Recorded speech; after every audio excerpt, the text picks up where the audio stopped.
Yo, bruh, did you see what happened to RUSEV? Bruh, he lost in 10 seconds, bruh. Oh my god, that was hilarious. Turn around, I'm talking to you, man. I'm just talking about wrestling. Bruh, it was like he charged at Randy. He just like spiked the crap out of him in RKO. It was, oh man.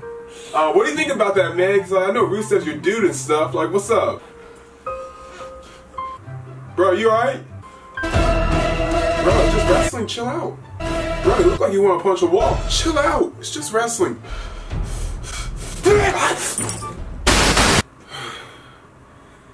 Calm. I am calm. RUSEV lost, but I am calm. What the wrong with you? Vince, you. All you at WWE's a piece of you. I hope you look into the clips and it burns your eyes. You dropping out RUSEV, he's the best thing on your freaking roster. What the You don't like pyro on your freaking show? Thank you, Road Dogg. That's it. That's it. I'm done. Look at me. I'm done. I'm gonna watch GFW. All you. Obviously, that's just a joke. I'm not really that mad. It's wrestling. I don't think I've ever been so frustrated watching something that has zero effect on my entire life. After watching SummerSlam, you guys make me feel some type of way. Okay, so to start off, I didn't make a video about TakeOver, but I didn't want to talk about it. It was just better. I mean, what'd you expect? Honestly, I try to separate TakeOver away from SummerSlam because it's always gonna be better no matter what. SummerSlam was supposed to be a storyline, feud-based type of pay-per-view, while TakeOver was kind of less story and more just like pure wrestling. Also, I just really wanted to do this. 1 second.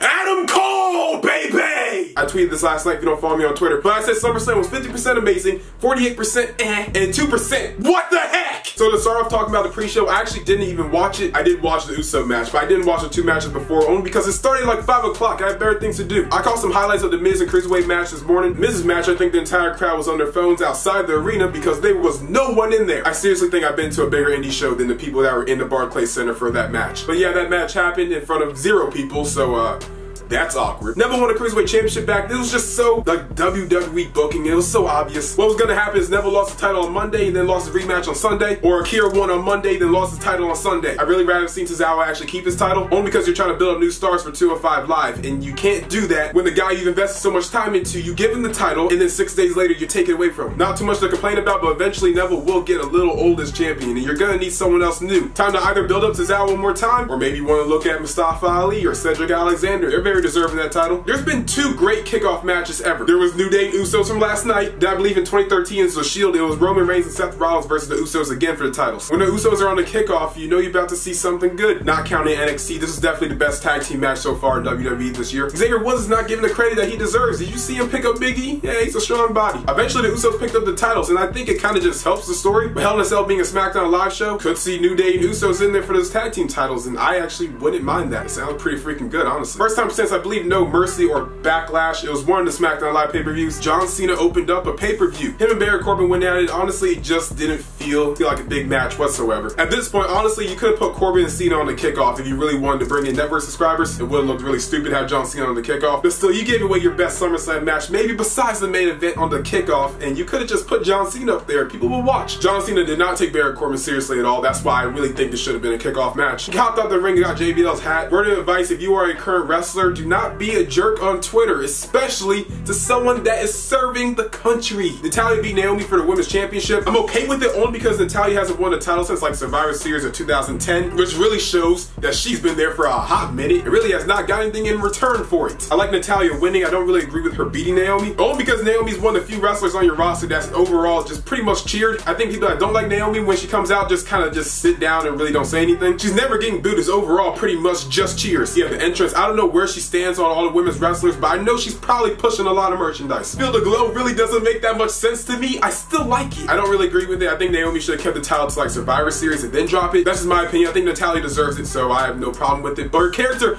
is kind of meh. What are you doing besides just being the veteran? You're just meh. I'm not gonna lie, I enjoyed the Big Show Big Cass match more than the Finn Balor Bray Wyatt one. Only because they gave that away on Monday. That's literally it. And the only reason I even like Big Show Big Cass because of Enzo Amore's stuff that he did in the cage. I thought that was great. I thought you're scared of heights. Just be scared and just why are you talking so much? He did come off a little bit annoying, but it was honestly kind of entertaining. Trying to punish the guy, but now I kind of like him a little bit more than the guys that are actually wrestling. Rusev versus Randy Orton. There's lots of rumors that Rusev wants to leave WWE. I'm aware of that. Even if he wants to leave, you still could have had the match be, I don't know, 2-3 minutes maybe. Like last year, his match didn't even happen. You could have had them have a really good match. That way Randy Orton looks strong rather than just pin him in 10 seconds. That didn't make Randy look strong. That definitely didn't make Rusev look strong. It was really poor booking. It looked like WWE was just being a really big bully to the superstars. Maybe you want to embarrass them in front of the audience, but that kind of hurts your guys' credibility because now it looks like if you guys get upset, you're willing to mess up your storylines and ratings just to get back at someone that did something you might not have liked. Sasha Banks is now a 4-time Raw Women's Champion. As you can probably tell by the shirt I'm wearing, I like Sasha Banks. She's actually probably my favorite women's wrestler right now, if it's not like Bayley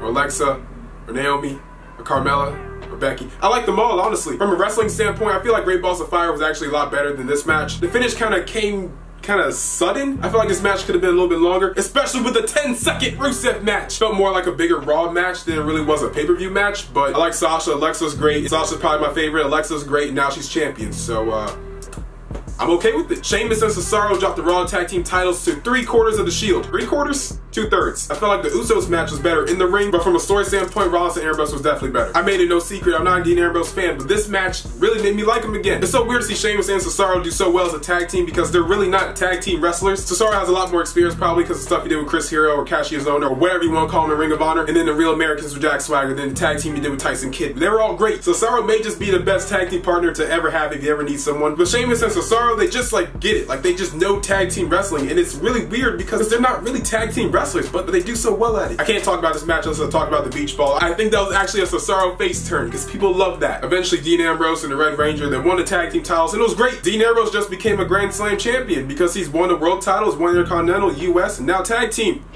Nice. I think it's only going to get better because these guys are going to do so well as a tag team. Then one of them's going to turn heel, probably Ambrose. And that right there sounds like an epic WrestleMania or Survivor Series or Royal Rumble, whatever. That sounds great. The only thing I liked about the Finn Balor match was really just the entrance. I didn't even pay that much attention to it. I simply just couldn't care. I like both the guys in the ring. I think they're both great. Just because it happened on Raw already, I really don't want to see 2 the same matches in 1 week. It just was not intriguing to me at all besides the entrance, which was so cool. Nothing really else to say about it. I thought it was a fine match. Nothing great because it happened on Raw already. Styles took on the Owens with Shane as a referee.